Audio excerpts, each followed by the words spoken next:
Hey guys, my name is Rod Benjamin, Yamaha user. This is my Yamaha XSR 155. Year model niya is 2020 pero binili ko siya in 2021.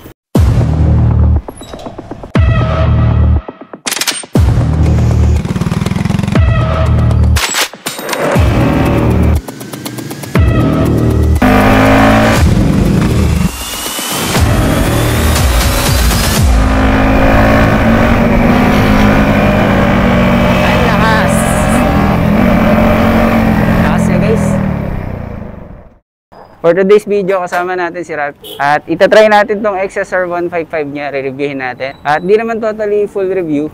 So sana okay naman. Kung worth it pa ba tong XSR 155. Pagdating sa year natin ngayon, 2024. So ngayon, punta tayo siguro sa Nuvali na lang. Naka 3 bars naman tayo. So pagdating sa sitting position, sa ganitong klaseng motor, sa akin sakto lang siya.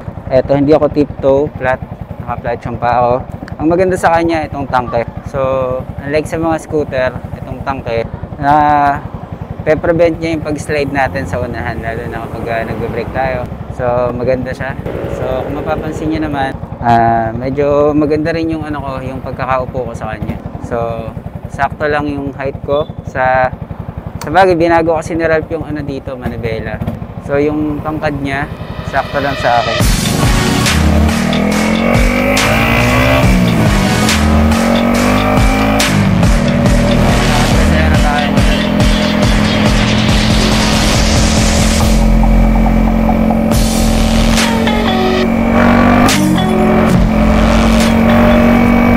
Kagandahan dito sa gulong ni Ralph is pagdating sa mga rough road, yan yung mga ganito. Kahit daanan mo yan, sagasaan, minamani niya lang yan. Basta ito lang yung struggle ko sa kanya, yung pagka-traffic, nakakangalay. Pero siguro, kalaunan, masasanay ka rin. Yung forma niya, okay din sa akin, classic na classic. Ang ganda ng niya, panel niya.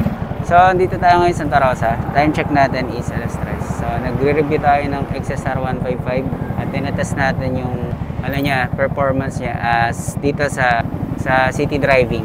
So, as of now, okay naman. Try natin, punta tayo bandang Nuvali. Tsaka guys, pag nagda-drive kayo, drive with confidence. Pero wag naman yung parang overconfidence. Kasi pag masyado tayong kumpiyansa, akala natin immortal na tayo. Saktong kumpiyansa lang. Yung alam natin na makakadrive tayo, hindi tayo kakabahan. Kasi minsan yung kaba na yan yung nagiging cause ng aksidente. Pag-hesitate ba, yun yung mga nagiging cause ng aksidente. Hesitation, sila tayo sa lure, ayan sila ma'am.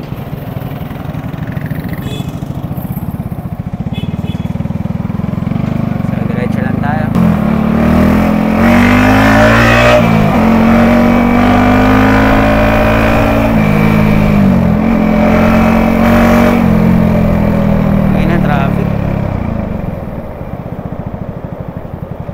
So, ito yung kinakatakot ko. Yung mga buha-buha na to. Ingay ng motor na rin.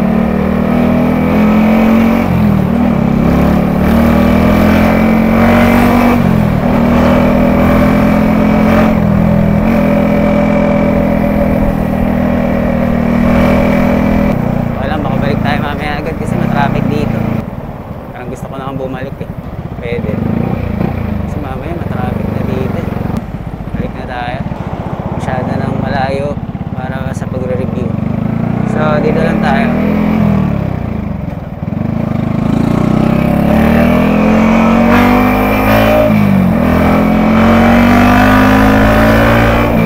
So, ang ganda ng torque niya, lakas. So, ngayon, ang masasabi ko performance niya, ang ganda ng torque. So, feeling ko, pag sa diretsuhan to, sasagad pa to. Hindi ko kasi masyadong mabirit kasi ang dami sasakyan dito. So, hindi siya magandang gawing pan-drive test kasi maraming sasakyan. So, sa Tagaytay nga sana. Kaso, gagabihin na tayo.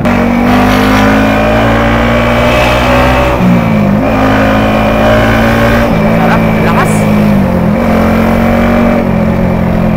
Sarap talaga yung liquid. So, ligo tayo dito. Yung shift niya, para sa pag-shift niya, okay naman. Medyo malalim lang siya kasi siguro dahil 3 years na siya, nakikita na natin yung katandaan niya. Medyo hindi na smooth yung shift ng gear niya like nung mga siguro bago malalim yung pag-shift niya. Sanayin lang talaga siguro si Ralph kasi sa kanya to sanayin na siya.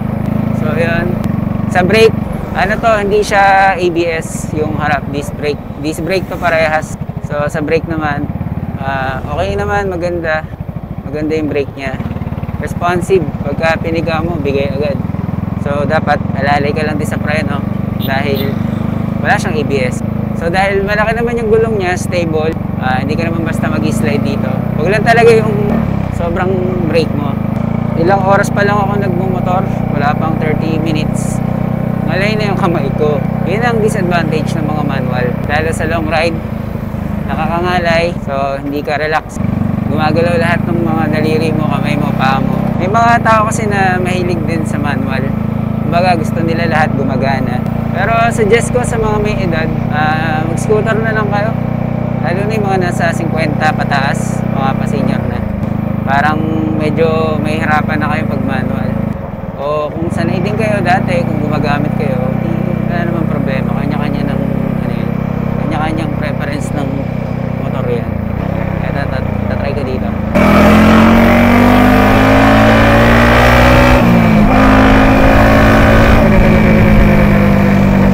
Ang lakas! Lakas niya guys. Lakas niya.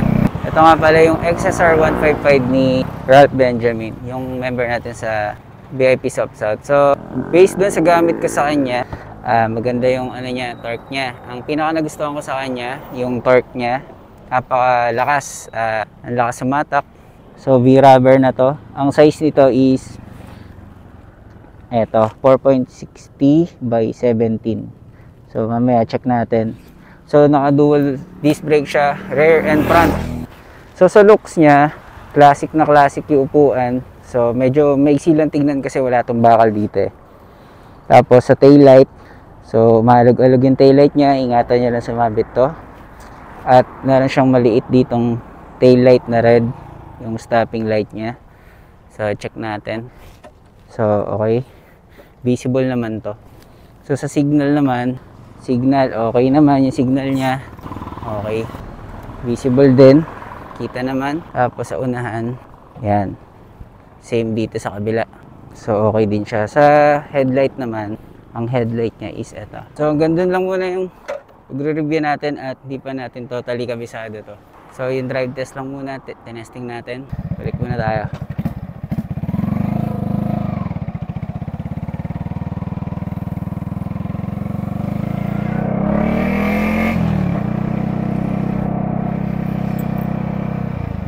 Hindi ako masyado makapagsalita. Hindi ko alam kung naririnig ako eh. Kasi ang lakas ng tambucho niya. Hindi ko sigurado kung malakas pa to kasi hindi ko pa naririnig. So sana malakas yung boses ko. Medyo lalakasan ko na lang. Balik na tayo. Nakakurap agad siya. Nagbiblink agad yung gas ni Ralph. Wala. Nagbiblink agad. So hindi ko alam ba't ganon. Ay tayo dyan.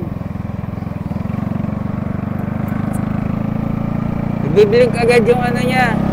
Gas niya. So hindi ko alam kung may gas pa tayo. Babalik na tayo kasi mamaya biglang wala na palang gas, no? Makikita ko kaya? Check ko kaya muna, no? Check ko nga. So guys, tumigil tayo kasi nagbiblink yung indicator ni Ralph. So check natin yung kanyang gas kung mayroon pa. Tangina, ang dami pa nito pero yung indicator niya is nagbiblink na. So, ibig sabihin kasi na nagbiblink, mamamatay na yung gas mo. So, hindi ko alam ba't ganun. Mana sa amo to, may topak ah. So, let's go. Papalit ako ng camera dun.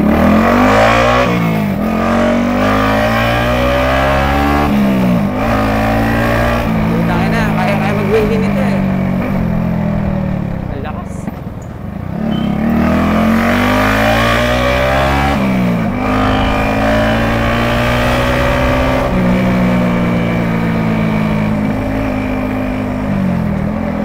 Nanginginig yung makina eh. Ang ganda siguro ng XSR no, kung yung naka ABS sa likod tsaka sa harap no. May bagong version ng yung pinaka-latest nito. Ang ganda rin ang itsura niya tsaka yung kulay. Sarap ng mataas yung manibela, hindi ako na masyado nakukuha. Pansinin to. Nakatingin yung mga tao eh. Kung airblade yung dala ko, hindi ako papansinin eh. So, palit tayo ng camera. Lipat natin sa harap. So, base sa takbo natin, maganda ang performance ng XSR 155. So, sa price niya, hindi natin sigurado. Worth it pa ba gamitin yung XSR 155 2020 sa taon 2024? So, pagkakaalam ko yung value nito is mas mahal pa rin hanggang ngayon. Kasi classic siya eh. Ang premium kasi tignan ng mga ganitong klaseng motor. Kumbaga parang siyang big bike kung hindi mo siya kilala. Parang siyang big bike na ang classic tignan, lalo na pag naka-forma. Tapos ang premium ng itsura niya, kumbaga parang yayamanin. So yung mga mahihilig sa classic bike, eto, may kamahalan nga lang talaga guys kasi iba talaga eh. Malaking kumpanya to, Yamaha. Expect mo yung mga ganitong brand, matibay. Tsaka maraming pyesa to. Punta ka sa mga Casa meron to. So babalik na tayo at maganda na lang muna yung vlog natin guys, yung review natin dito. Performance itong XSR 155. So sa mga nanood nung una kong review sa Airblade 150, kung worth it ba yung Airblade 150 sa taon na 2024. So maraming salamat nga pala dun sa mga nanood nung unang ating review sa aking personal na motor, yung Airblade 150. So unexpected, nagkakaroon tayo ng content while nag-drive tayo. So pwede na pala natin siyang gawing content. So ngayon, nanghiram ako ng motor at ito naman yung ating sinubukan na gawa ng review kahit na konti-unti. At hindi naman tayo totally magaling sa ganyan.